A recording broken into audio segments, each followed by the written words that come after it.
नमस्कार। कभी कभी लगता है ना कि जिंदगी की रफ्तार कुछ ज्यादा ही तेज हो गई है और हम इस दौड़ में कहीं खो से गए हैं। तो आज योजना पत्रिका के विचारों के आधार पर हम इसी उलझन को सुलझाने की कोशिश करेंगे और प्रकृति के साथ दोबारा जुड़कर एक बेहतर, एक ज्यादा सुकून भरी जिंदगी का रास्ता खोजेंगे। चलिए, शुरुआत एक सीधे और शायद थोड़े चुभने वाले सवाल से करते हैं। क्या हम सच में प्रकृति से दूर हो गए हैं? अपनी स्क्रीन्स और कंक्रीट के जंगलों में घिरे हम लोगों के लिए ये सवाल आज शायद पहले से कहीं ज्यादा मायने रखता है। ये तस्वीर देखिए, बहुत कुछ किया जाती है ना। ये हमें याद दिलाती है कि अपनी जड़ों की तरफ वापस लौटने का सफर वो अक्सर एक छोटे से पहले कदम से ही शुरू होता है। ये सिर्फ एक रास्ता नहीं है, बल्कि एक ज्यादा शांत और संतुलित जिंदगी की तरफ बढ़ने का एक इशारा है।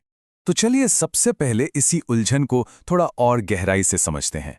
हमारे पहले हिस्से का नाम है आधुनिक जीवन की उलझन, जहां हम ये देखेंगे कि हमारी आज की भागदौड़ वाली जिंदगी और प्रकृति से जुड़ने की हमारी अंदरूनी चाहत के बीच ये तनाव आखिर पैदा ही क्यों हो रहा है।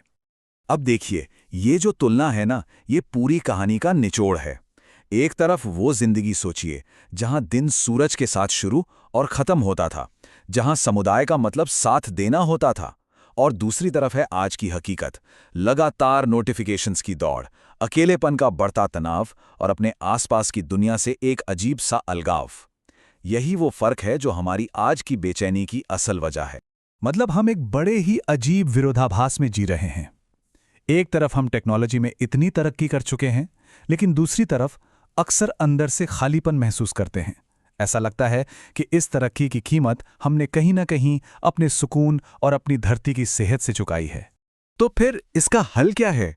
शायद जवाब कुछ नया बनाने में नहीं, बल्कि पीछे मुड़कर अपनी जड़ों से उस ज्ञान को फिर से पाने में है जिसे हम भूल गए हैं।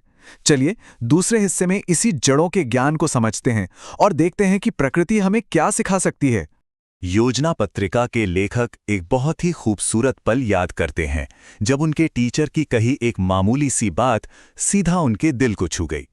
ये हमें सोचने पर मजबूर करता है कि कैसे इस शोर शराबे वाली दुनिया में सबसे गहरी और सच्ची बातें अक्सर बहुत ही सरल और शांत होती हैं। और वो गहरी बातें इन्हीं 4 स्तंभों पर टिकी हैं। पहला, प्रकृति का सम्मान, जो हमें बताता है कि हम इस दुनिया का सिर्फ एक छोटा सा हिस्सा हैं। दूसरा, मजबूत पारिवारिक रिश्ते, जो हर मुश्किल में हमारा सहारा बनते हैं। तीसरा, समाज के प्रति अपनी जिम्मेदारी, जो हमारी जिंदगी को एक मकसद देती है। और चौथा, अनुशासन और नैतिकता, जो हमें सही रास्ते पर बनाए रखती हैं। ये सिर्फ शब्द नहीं है, ये एक खुशहाल जीवन का पूरा नक्शा है। अच्छा, तो ये सब सुनने में तो बहुत अच्छा लगता है, लेकिन इसे अपनी रोजमर्रा की जिंदगी में लाएं कैसे? तो हमारा अगला हिस्सा इसी बारे में है कि कैसे छोटे छोटे आसान से लगने वाले कदम एक बहुत बड़ा बदलाव ला सकते हैं। बदलाव के लिए ये 3 बहुत ही सीधे साधे रास्ते हैं। पहला, अपने आसपास थोड़ी हरियाली लाना। घर में एक पौधा लगाना भी एक शानदार शुरुआत है। दूसरा, इस बात पर ध्यान देना कि हमारी थाली में जो खाना आ रहा है वो कहाँ से आ रहा है, क्योंकि हमारा भोजन सीधा धरती से जुड़ा है। और तीसरा, अपने कार्बन फुटप्रिंट को कम करने की कोशिश करना। अच्छा, यहाँ एक शब्द आया, कार्बन फुटप्रिंट। अब ये सुनने में थोड़ा टेक्निकल लगता है, पर इसका मतलब बहुत सीधा सा है। हमारे हर काम से, चाहे वो गाड़ी चलाना हो या बिजली इस्तेमाल करना, जो ग्रीन हाउस गैसें पैदा होती हैं, वही हमारा कार्बन फुटप्रिंट है। और इसे कम करने का मतलब है इस धरती पर अपने हिस्से का बोझ थोड़ा कम करना। अब इस सफर को थोड़ा और आगे ले जाते हैं, क्योंकि ये कहानी सिर्फ एक इंसान के बदलने की नहीं है। देखते हैं कि कैसे एक छोटा सा कदम एक बड़ी लहर बनकर पूरे समाज पर असर डाल सकता है।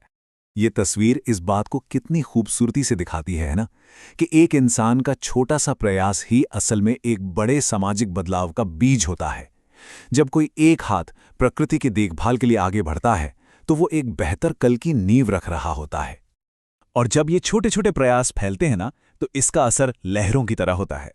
लोगों में एक साझा जिम्मेदारी की भावना आती है। इससे पूरे समाज की सेहत बेहतर होती है, परिवार के रिश्ते और मजबूत होते हैं, और धीरे धीरे हम सब मिलकर ऐसे शहर बनाते हैं जो ज्यादा टिकाऊ और नैतिक हों। और इस बदलाव को टिकाऊ कैसे बनाया जाए, इसकी सबसे बड़ी जिम्मेदारी माता-पिता और शिक्षकों की है। वही तो हैं जो इन मूल्यों के बीज अगली पीढ़ी के मन में बो सकते हैं, ताकि ये सकारात्मक बदलाव सिर्फ आज के लिए नहीं, बल्कि आने वाले कल के लिए भी हो। तो इन सारी बातों को अगर हम जोड़कर देखें तो जिंदगी को देखने का एक बिल्कुल नया नजरिया सामने आता है। चलिए अब बात करते हैं इसी नई जीवन दृष्टि की। और देखिए, सबसे जरूरी बात यह है कि यहां कोई ये नहीं कह रहा कि आज की मॉडर्न जिंदगी को छोड़ दिया जाए। बिल्कुल नहीं। बात है संतुलन की, बैलेंस की। कैसे हम अपनी जड़ों के उस पुराने ज्ञान को आज की जिंदगी में घोल सकते हैं ताकि एक ज्यादा स्वस्थ और भरपूर जीवन जी सकें। और अंत में ये सवाल हम सब के लिए है, जिस पर हम सब सोच सकते हैं। प्रकृति के साथ तालमेल बिठाने वाले इस खूबसूरत सफर की शुरुआत हम अपनी जिंदगी में कहां से करेंगे?